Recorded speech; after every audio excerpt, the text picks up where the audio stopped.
full ballot. If we were talking about electronic, we'd be having all by 12 pages, if not 13 pages.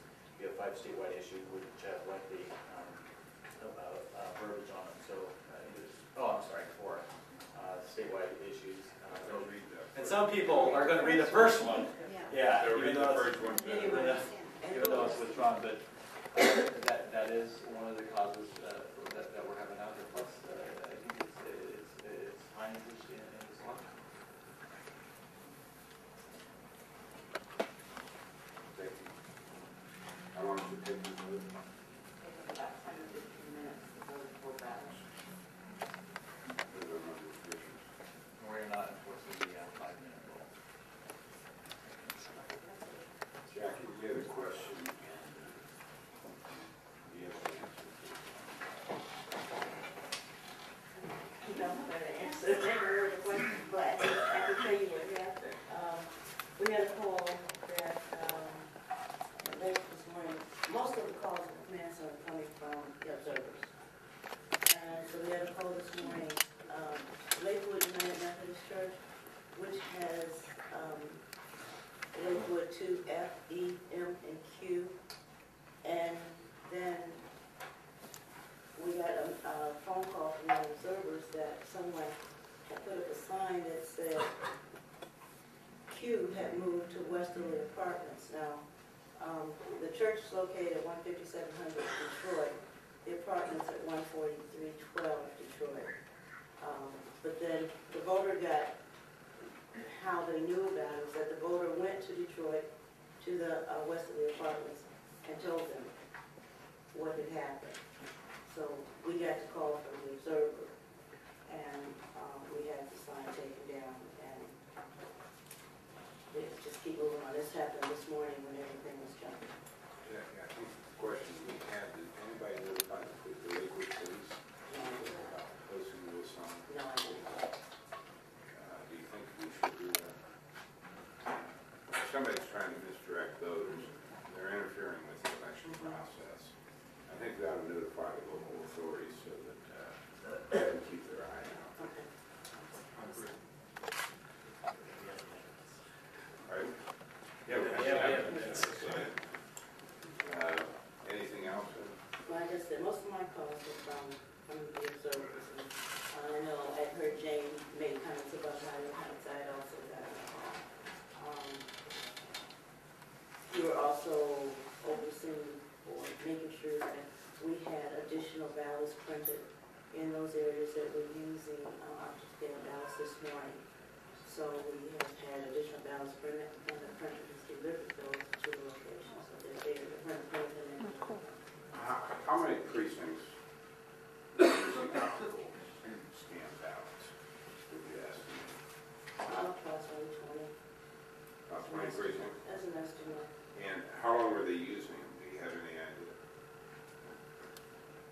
No, actually, because I think it varied from precinct to precinct. As soon as the units got up and running, they stopped. But then we also want to make sure that we had enough up-to-stand ballots in the locations for provisional voters.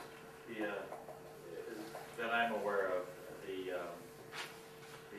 one location that we looked into was Alcazar Hotel. I believe that was the latest location that was voting optical scan ballots, and they had Do we have a problem with Alcazar and May? How about that English ring bell? I don't believe it there. And I believe the time on that was 10:50. Other than that, they usually don't have Mr. Chairman, Jackie, will we be able to get how many provisional ballots were marked regular ballots because of the use of the optical scan in those 20 locations? I don't know if we're going to be able to get a count on that. It really depends on how it was handled in the location. Most of the workers were putting ballots in an envelope and mark. For example, if they put the ballot in a provisional envelope, a lot of them are marked as not provisional or regular ballot.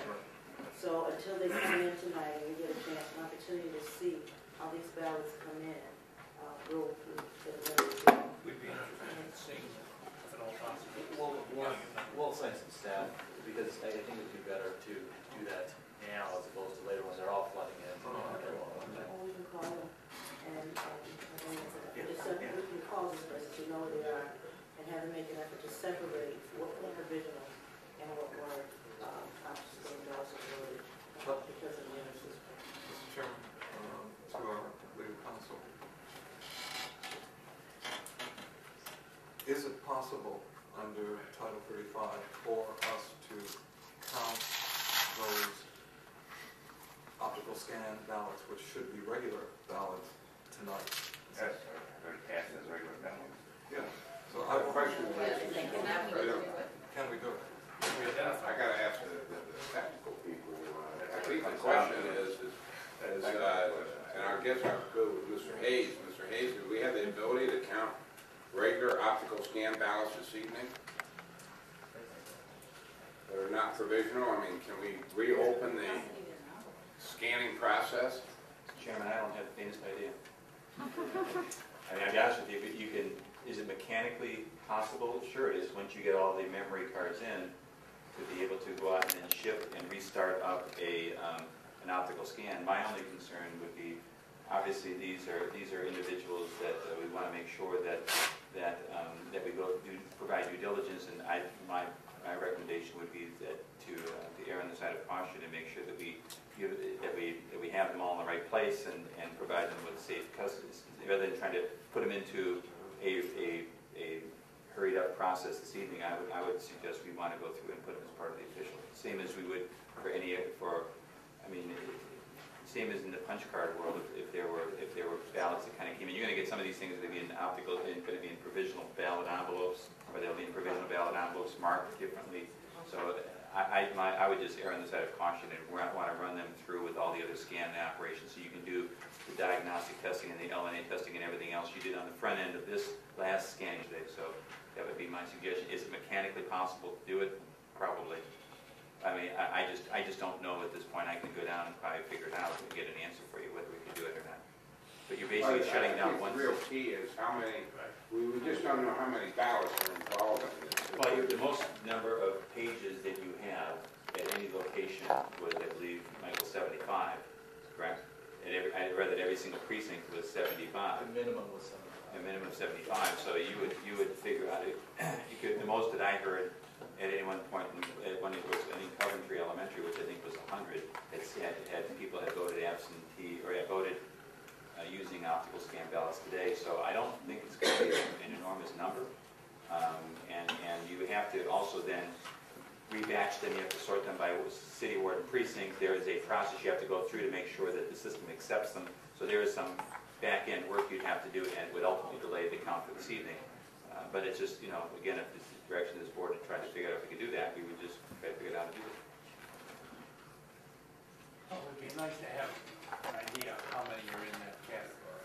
And, I do agree personally with Mr. Hayes that to do it in the official canvas makes sense because they are optical scan ballots. But if it is not a great difficulty, if we can identify how many are out there in that category. And again, we know where they are, because we just pretty much went through and identified the locations that we had to run optical scan until the electronic voting came up. It's just a matter of being able to identify how many there are.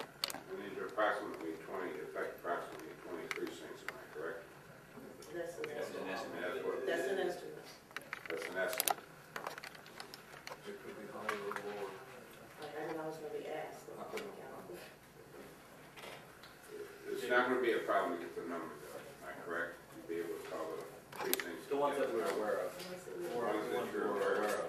Again, as stated, Lonnie Barman, Alcazar Hotel, Pete's, Mizrachi, Coventry Elementary, Westwood, and I believe Highland Heights, you're correct, Highland Heights, actually forgot that, Grace Christian Missionary Alliance, and then the four potential, which is I've already mentioned Woodbury Boulevard and Beechwood, London Presbyterian would be the other two.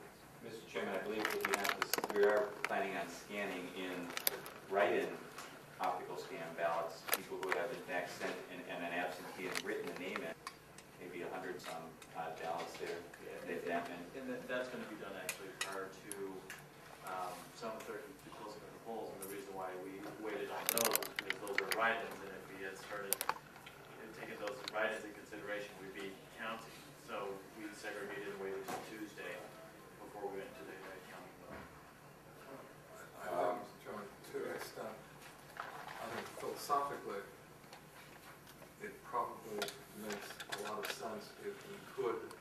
identify is we could set them aside and to the extent possible count them tonight. Mr. Chairman, that's, I mean, Ms. Stokes and this board makes that decision, and if that's the board's decision, then they will be counted, they'll be counted after. I mean, we'd have to figure out the timing to do that. We would also have to run a series of tests that would have to go forward this evening related. You cannot count these ballots simultaneously with counting of the memory cards. They won't be in either. The ballots, anything, the memory cards are the first thing coming through these doors. And then a second trip is being made to the drop-off location with all of the other stuff included with paper bag, optical scan ballots that have been cast. Mr. Chairman, if we could contact locations and get a manual report, and then we can go from there. I mean, how substantial are the numbers? Yeah. But it would have to happen after the memory card count is done. And you'd hold open the election until that process is complete. Hold open the count until that process is complete. Again, so, I mean, again, it is, this board makes that decision, and whatever direction that the board makes is the direction we'll follow. But we need to obviously make that decision pretty quickly, so we can, because we have to, I mean, we have to prepare for it.